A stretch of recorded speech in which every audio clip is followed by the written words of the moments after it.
सुना है औरत जिंदगी में सिर्फ एक बार मोहब्बत करती है।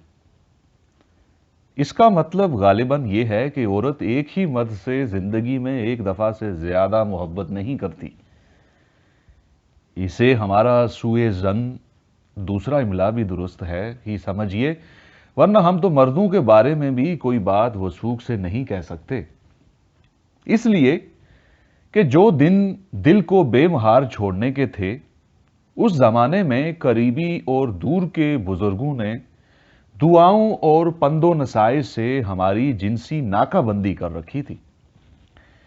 ताहम हमारा ख्याल यह है कि मर्द भी इश्क आशिकी सिर्फ एक ही मर्तबा करता है। दूसरी मर्तबा अय्याशी और उसके बाद निरी बदमाशी।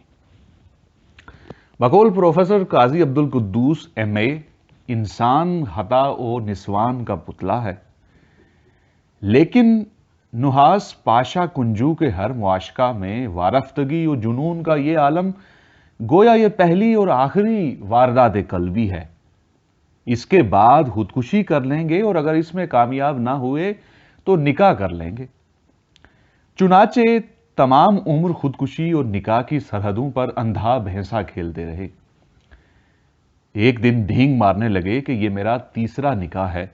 अर्ज किया, हमें तो एक बीवी भी ज़ायद ज़रूरत मालूम होती है, लेकिन शरअ में चूंकि एक से कम यानी बट्टा या टोटे की इजाजत नहीं, इसलिए अज़दियाद नीमत के शुक्रान और भुगतान के सिवा चारा नहीं। कहे के बाद फरमाया, देहात में ऊंट को कोई भी मर्ज लाहक हो, दस्त, कब्ज, बुहार, घटिया, अफारा, रतूंदी, हर मर्ज की दवा एक ही है। लोहे की दहकती सलाख से दाग दिया जाता है।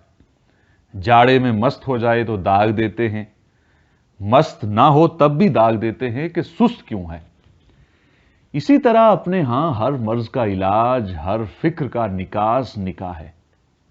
एक से अफाका ना हो, करार ना आए तो दोबारा सैब 12 दागते हैं।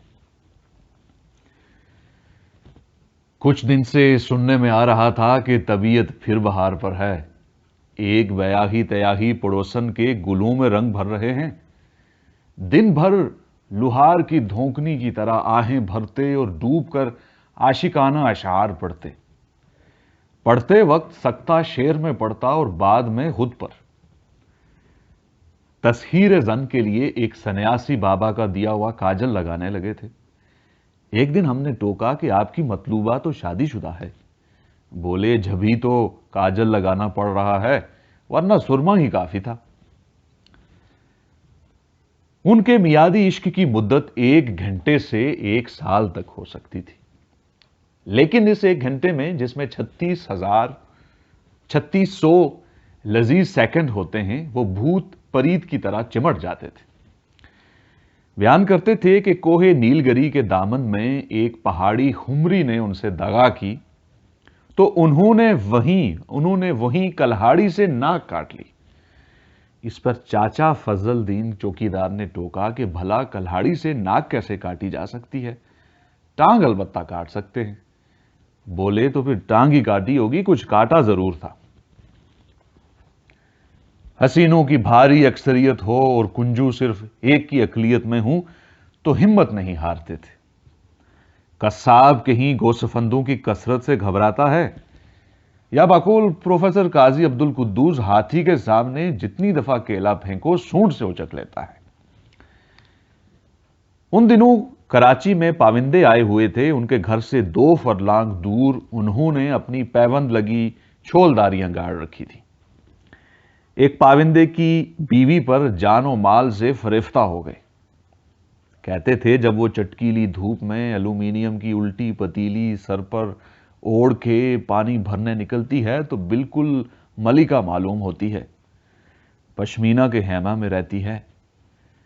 एक दिन बैठे बैठे कुछ ख्याल आया तो अपनी कुर्सी पर से गद्दी निकालकर हमारी तरफ फेंक दी कि जब वो प्याल के बिछोने पर सोती है तो मैं इस गद्दी पर किस तरह बैठ सकता हूं। वो मुंह अंधेरे फ्रेंच जाली का गट्ठड़ सर पर रखकर अकेली बेचने निकल जाती। शोहर दिन भर राइफल गले में लटकाए बकरी और मुर्गियों की रखवाली करता। सुर्ख पिशवाज में खंजर उड़ से रखती थी। तीसरे चौथे नुहास पाशा कुंजू से एक आध गज कपड़ा खरीद लेते जिसका लंगूट भी नहीं बन सकता था। इसलिए कि जहां तक हमारी अक्ल काम करती है, जाली का लंगूट सिर्फ मच्छरों से कुश्ती लड़ने के लिए कसा जा सकता है। दिन भर जाली पे हाथ फेरते और सूंघते रहते। वो उनमें से थे जो कैक्टस पर लरजते हुए कतराए शबनम पर अपनी जुबान रख देते हैं। सूफिया कराम ने नफ्स की 3 किस्में बताई हैं। नफ्स अम्मारा, वो नफ्स जो लज्जात जिस्मानी में खो गया। नफ्स लव्वामा, वो जिसके लज्जतों पर जवाल आया और वो अपने आप को मलामत करता रहता है। नफ्स मुतमइन्ना, वो नफ्स जो अपने आप से शर्मसार नहीं, मुतमइन है। हमारा ख्याल है कि लम्स की भी यही किस्में होती हैं। किसानवा, खयाम, फालस्टाफ, सूली पर आखिरी सांस तक अनल हक कहता हुआ लबे मंसूर, दर्द ज़ै में जान से गुजर जाने वाली माँ, कुलूपत्रा और कुंजू लम्स मुतमइन्ना के मालिक हैं। जबकि गौतम बुद्ध, ओथीलो, जुलेहा और गलियों में मेरी नाश को खींचे फिरो के मैं वाला जान दादाए हवाए सरे राह गुजार गालिब नफ्स लव्वामा के कतील हैं। और ये सब कुछ इसलिए कि वो ठोस हकीकत जो मावराए रूह है, यानी जिस्म, उसे सदियों से अपना हक नहीं मिला है। इसीलिए इंसान बेकल है, दुखी है।